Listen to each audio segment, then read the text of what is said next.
Hello friends, मैं advocate Sandeep Maurya आपके लिए आज लाया हूँ LLB 3 ईयर प्रोग्राम का फोर्थ सेमेस्टर का fourth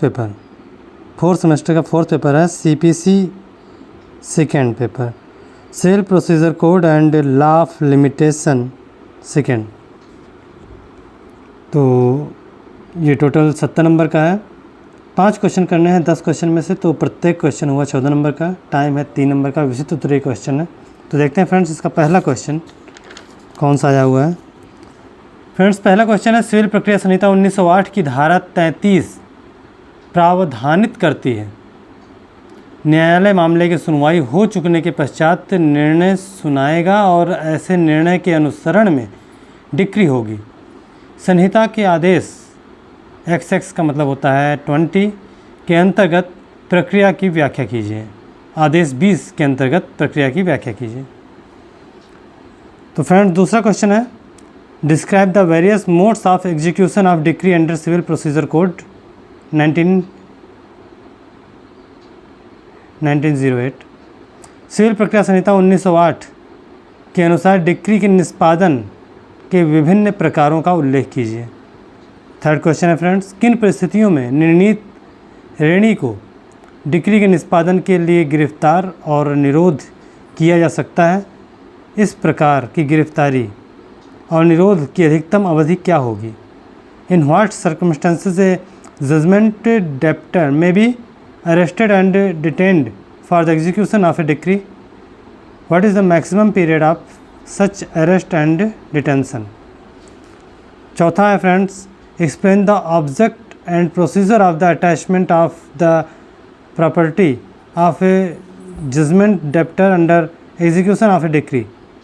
What properties can be attached and what are exempted from such attachment? Decree के निष्पादन के लिए निर्णीत ऋणी की संपत्ति की कुर्की का उद्देश्य एवं प्रक्रिया का उल्लेख कीजिए। कौन सी संपत्ति कुर्क की जा सकती है और कौन सी संपत्तियां कुर्क नहीं की जा सकती हैं?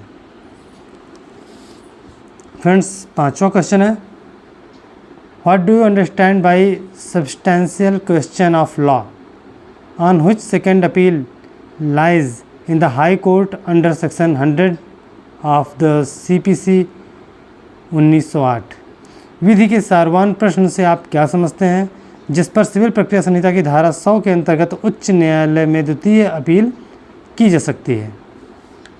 छठा क्वेश्चन है फ्रेंड्स, सिविल प्रक्रिया संहिता 1908 की धारा 115 के अंतर्गत उच्च न्यायालय के पुनरीक्षण क्षेत्राधिकार का उल्लेख कीजिए।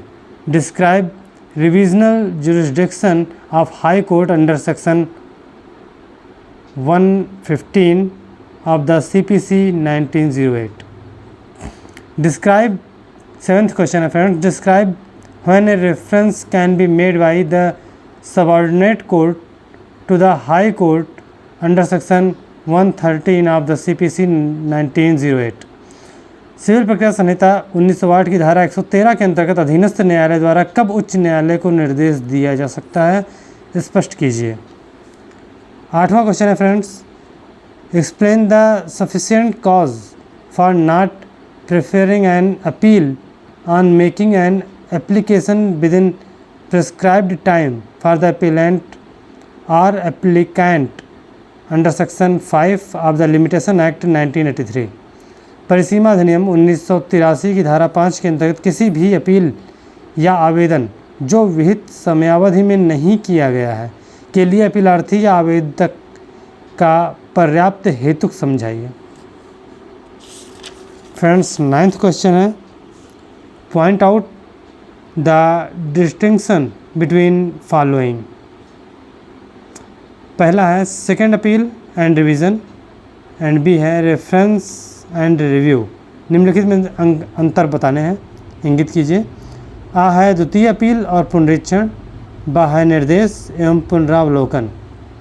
Friends, last and 10th question है, answer the following with reference to provisions of CPC 1908। Private alienation of property after attachment and failure to deposit the purchase price within fixed time। कुर्की के पश्चात संपत्ति का प्राइवेट संक्रामण। और ब है क्रय धन को निश्चित समयावधि में जमा करने में व्यतिक्रम। तो ये था आपका सीपीसी और लिमिटेशन एक्ट सेकंड का फोर्थ सेमेस्टर का फोर्थ पेपर। तो फ्रेंड्स जाइए हमारे चैनल पर, वहाँ पर सभी सेमेस्टर के सभी पेपर LLB के पढ़े हुए हैं, आप वहाँ पर जाकर उसका लाभ ले सकते हैं। Thank you friends.